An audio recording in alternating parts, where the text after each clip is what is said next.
10ನೇ ತರಗತಿ ಕನ್ನಡ ಗದ್ಯಭಾಗ 6 ಶಬರಿ LBA ಪ್ರಶ್ನೋತ್ತರಗಳು. ಈ ಕೆಳಗಿನ ಪ್ರಶ್ನೆಗಳಿಗೆ 3 ಅಥವಾ 4 ವಾಕ್ಯಗಳಲ್ಲಿ ಉತ್ತರಿಸಿ. ಪ್ರಶ್ನೆ 28. ರಾಮನು ಗಿರಿವನಗಳನ್ನು ಪ್ರಾರ್ಥಿಸಿದ ಬಗೆಯನ್ನು ಬರೆಯಿರಿ. ಉತ್ತರ: ರಾಮನು ಗಿರಿವನಗಳನ್ನು ಕುರಿತು, ಗಿರಿವನಗಳೇ, ನಾನು ನಿಮ್ಮನ್ನು ಬೇಡಿಕೊಳ್ಳುವೆನು, ಹೇಳಿರಿ.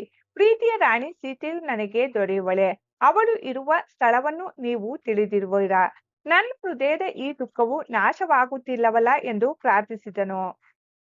ಪ್ರಶ್ನೆ 29. ಲಕ್ಷ್ಮಣನು ಅಣ್ಣನನ್ನು ಹೇಗೆ ಸಂತೈಸಿದನು ತಿಳಿಸಿ. ಉತ್ತರ: ಲಕ್ಷ್ಮಣನು ಸೀತೆಗಾಗಿ ಪರಿತಪಿಸುತ್ತಿದ್ದ ಅಣ್ಣನಾದ ರಾಮನನ್ನು ಕುರಿತು, ತಾಳಿಕೋ ಅಣ್ಣ ತಾಳಿಕೋ, ಸೂರ್ಯನೇ ತೇಜಗೆಡಲು ಕಾಂತಿಯನ್ನು ನೀಡುವವರು ಯಾರು, ರಾಮನೇ ಧೈರ್ಯಗೆಡಲು ಲೋಕಕ್ಕೆ ಸ್ಥೈರ್ಯ ನೀಡುವವರು ಯಾರು ಎಂದು ಸಂತೈಸಿದನು.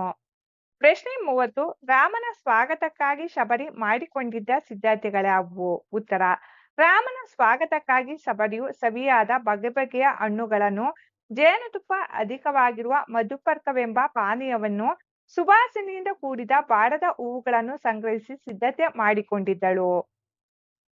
ಪ್ರಶ್ನೆ 31. ಶಬರಿಯು ರಾಮ ಲಕ್ಷ್ಮಣರನ್ನು ಉಪಚರಿಸಿದ ರೀತಿಯನ್ನು ವಿವರಿಸಿ. ಉತ್ತರ: ಶಬರಿಯು ರಾಮ ಲಕ್ಷ್ಮಣರನ್ನು ನೋಡಿ ಆಶ್ಚರ್ಯ ಪಡುತ್ತಾಳೆ. ನಂತರ ರಾಮನ ಹತ್ತಿರಕ್ಕೆ ಬಂದು ಅವನ ಮೈಯನ್ನು ಮುಟ್ಟಿ ಕಾಲಿಗೆ ಬಿದ್ದು ನಮಸ್ಕರಿಸಿ ಕೈಯನ್ನು ಕಣ್ಣಿಗೊತ್ತಿಕೊಳ್ಳುತ್ತಾಳೆ. ತನ್ನ ಮನದಾಸೆಯಂತೆ ಬಗೆ ಬಗೆಯ ಸುವಾಸನೆಯುಳ್ಳ ಹೂಮಾಲೆಯನ್ನು ರಾಮನ ಕೊರಳಿಗೆ ಹಾಕಿ ಸಂತಸ ಪಡುತ್ತಾಳೆ. ಜಗದಲ್ಲಿ ಇದರಷ್ಟು ರುಚಿಯಾದ ಹಣ್ಣೇ ಇಲ್ಲ, ನಿಮಗೆಂದೇ ತಂದೆನು ಎಂದು ಹೇಳುತ್ತಾ ತಿನ್ನಲು ಸವಿಯಾದ ಹಣ್ಣುಗಳನ್ನು ರಾಮ ಲಕ್ಷ್ಮಣರಿಗೆ ನೀಡಿ ಉಪಚರಿಸುತ್ತಾಳೆ. ಪ್ರಶ್ನೆ 32.